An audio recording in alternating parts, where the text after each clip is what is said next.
Hey guys, upon reading the user's guide of Casio ClassWiz FX991EX, we just discovered very useful functions of this calculator. But before that, we want to give thanks for Casio Philippines for supporting our channel in creating video tutorials like this about their calculator. So, here are the top 10 best and useful function of Casio ClassWiz FX991EX.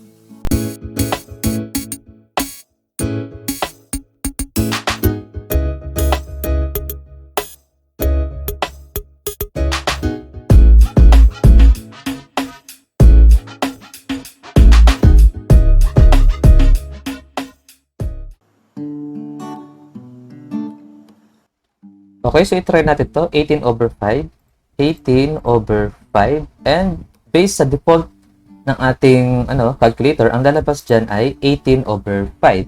So, kung gusto natin i-convert yung 18/5 into decimal, ang kailangan mo lang pindutin ay itong button na ito or key.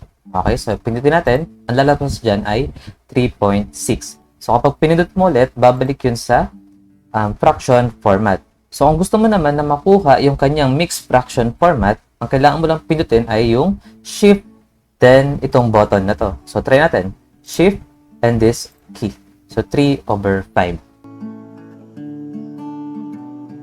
So, kung gusto nyo naman palabasin directly yung ating answer into decimal format, ang kailangan nyo lang gawin ay pindutin yung shift, then yung equals sign or equals key. Yan. So, lumabas na yung 3.6. So, based sa mga books and ibang reference na nakikita ninyo or nababasa ninyo, ganito yung mga answer or format na nakikita ninyo. Hindi ba? So, i-try natin. 1, 2, 3, 4 multiplied by 1, 2, 3, 4. Ito yung lalabas. Ayan. So, ilan ba to? Okay. So, 1,522,756. So, kung gusto nating mapalabas to, yung times 10 raised to 6 or in scientific notation format, ang kailangan nyo lang pindutin is ito. Itong button na to. So, ENG, meaning engineering format. So, kapag pinindot natin yan, ang lalabas dyan is times 10 raised to 6. So, kung gusto ninyong pababain yung exponent ng ating base, ang kailangan nyo lang pindutin is ito. Okay? Ulitin nyo lang pindutin yung engineering format button or key. So, kung gusto nyo naman pataasin yung exponent ng ating base, ang kailangan nyo lang pindutin ay shift, then engineering format key. Ayan. So, kanina, nag-start tayo kasi sa times 10 raised to 3. So, kung gusto niyo paabutin ng 10 raised to 9, ang ginawa natin doon kanina is, di ba ito? Then, shift, eng, then another shift, eng, para umabot ng times 10 raised to 9. Okay? Okay, so this is a very important function of your calculator, the history or replay function. Pero note lang, magagamit nyo ang history or replay function kung ang ginamit ninyong pag-clear ng inyong mga inputs sa ating screen display ay yung AC or all clear key. Okay, so example, nalalabas dyan ay 34406.25. So kapag pinindot nyo yung on, magre-restart yung inyong calculator, wala nang calculation history yung inyong calculator. So, kapag pinindot nyo yung all clear button or key, ang mangyayari, mawawala lamang lahat ng mga inputs ninyo sa screen display. Pero nakalagay pa rin yung ating history or replay indicator. Okay? So, ang gawin nyo, pindutin nyo lamang tong arrow na to. Ayan. So, nabalikan nyo na yung previous calculation nyo. So, itong insert function na to ay para sa mistakes rin or error na na-input ninyo sa inyong calculator. And take note, insert function is only available in Math-I or Math-O format. So, kung gusto nyo matutunan kung anong ibig sabihin ng Math-I or Math-O format, panoorin nyo yung ating user's guide to Casio ClassWiz FX991EX. So, insert function. Kunwari, ito yung ating i-compute. Okay, so syempre, mali yung sagot na makukuha natin dyan. Ang dapat na sagot ay 10.825. Yun pala, nakalimutan yung lagyan ng square root sign yung ating 3/4. So, ang gagawin nyo dyan, i-delete nyo lang yan, di ba? Then, saka nyo lalagay ito. Then, 3 over 4. So, medyo matagal. Okay? So, yung shortcut dyan is yung insert function. So, balikan natin yung 3 over 4. Ayan. So, insert function, ang gagawin nyo lang dyan, itatapat nyo lang yan. Okay? Yung ating cursor dito. Then, ang pipindutin nyo ay Shift, Delete. And makikita nyo yung ating cursor nagbago. Nagkaroon siya ng arrow na to the right. Ibig sabihin, mag-i-insert ka ng any template. Okay? Dun sa ating number. Okay? So, mangyari dyan, pipindutin mo lang yung template natin para sa square root sign. Ayan. Kasi ang gagawin ng iba dyan, basta itatapat lang nila, ayan, then alagay kagad to. So, mali yun. Okay, so para ma-apply natin yung template sa ating 3 ports, ang kailangan nyo lang pindutin ay Shift, Delete for Insert, then Template. So, ganun lang yun. So, ang override function ay maagamit lamang natin sa linear format. So, saan yun? Sa Shift, then, mode, okay, dun sa ating, or setup, sorry, input, then 3, linear. Okay, so, try natin to. So, mali yung lumabas sa sagot. Kasi, dapat ito ay 3.235. So, ang gusto nyong palitan ay yung 6. Okay? Ang gagawin mo dyan, i-delete nyo yan, di ba? Then, papalitan nyo ng 2. Or, pwede, ang gawin natin, okay, gamitan natin ng override function. So, that is Shift, then Delete. Okay? Ayan. So, nakita nyo yung cursor natin, naging, na siya, horizontal. Ibig sabihin, kung ano yung nakatapat sa kanya, pwede nating, mapalitan. Okay? So, papalitan natin yung 6 into 2. Ayan. Then yung 3, tama naman. Then, 5, tama. Okay? So, that is the override function. So, ito, rin to, very useful function. So, 3.55 times 4.6 equals to 16.33. So, yung iba dyan, ang gagawin, ito-type nyo yung calculation output na 16.33, saka nyo i-store sa A. So, dito sa ating class Swiss fx991ex, okay, direct na. So, ito yung ating main function, sto or store. Then, ilagay natin siya sa negative sign for A. Okay? Ayan. So, na-store na siya. Okay? Or, pwede, direct nyo na rin sa calculation natin. So, 3.55 times 4.6. Huwag nyo nang pindutin yung equal sign. Pwede nyo nang pindutin yung store, then A. So, direct na yon na yung calculator magko-compute at the same time, i-store niya papunta kay A.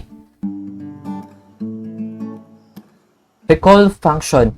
Yes, this is a very helpful and useful function para sa lahat ng students na makakalimutin, hindi ba? So, gagawin nyo dyan, pipindutin nyo yung alpha para mapalabas yung alternate function ng negative sign, which is A.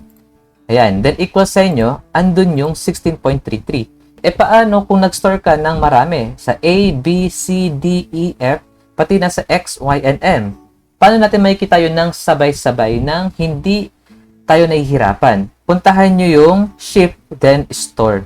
Kasi yung ating store, key, is merong alternate or secondary function na recall. Okay, so para ma-activate yung recall function, kailangan nyo pindutin yung Shift, then Store, para ma-recall natin. Ayan. So, nakasulat na po lahat dito, lahat ng mga values na in-store nyo sa kada letters. Okay?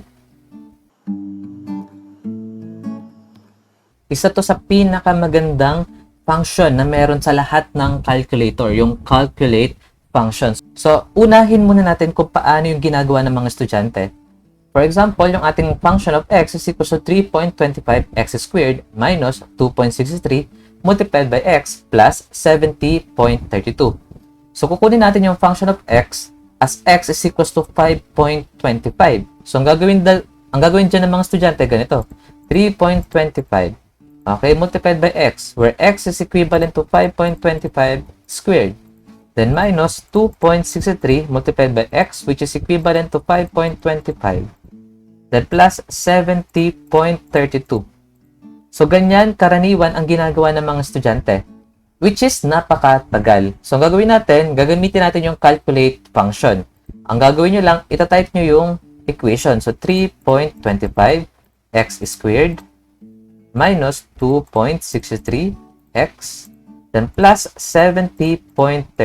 Then, pipitutin nyo yung calc key. Then tatanungin kayo ng calculator nyo kung ano yung gusto ninyong i-substitute for x. Kasi yung ating calculate function is a substitution function. So, ang sabi rito, yung x daw natin ay 5.25.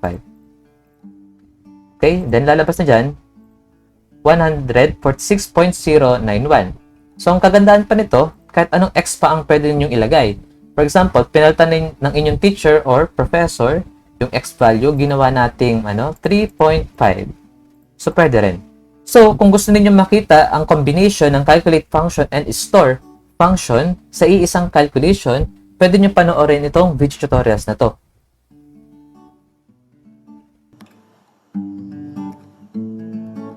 And of course, yung ating top 1, the solve function. So, syempre, nahihirapan ng mga bata sa pagsosolve ng mga roots. So, merong direct computation para sa ating calculator. Para lamang yun sa mga calculator na merong solve function. Okay?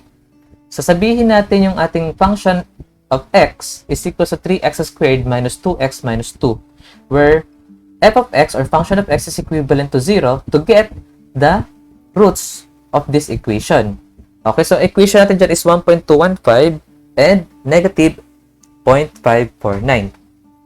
So, ang gagawin nyo lang dyan, i-type nyo lang yung equation, 3x squared minus 2x minus 2 then equals to 0. So, para ma-activate natin yung solve function, kailangan yung pindutin yung shift papunta kay calc.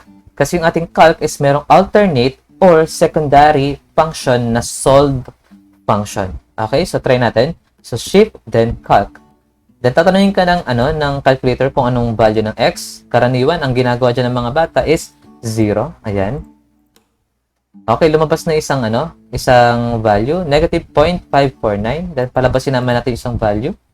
Try natin 10. Yan.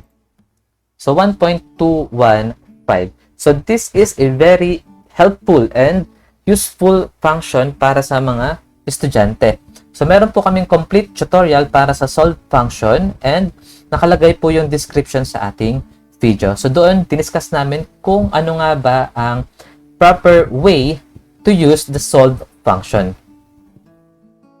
So, that's it.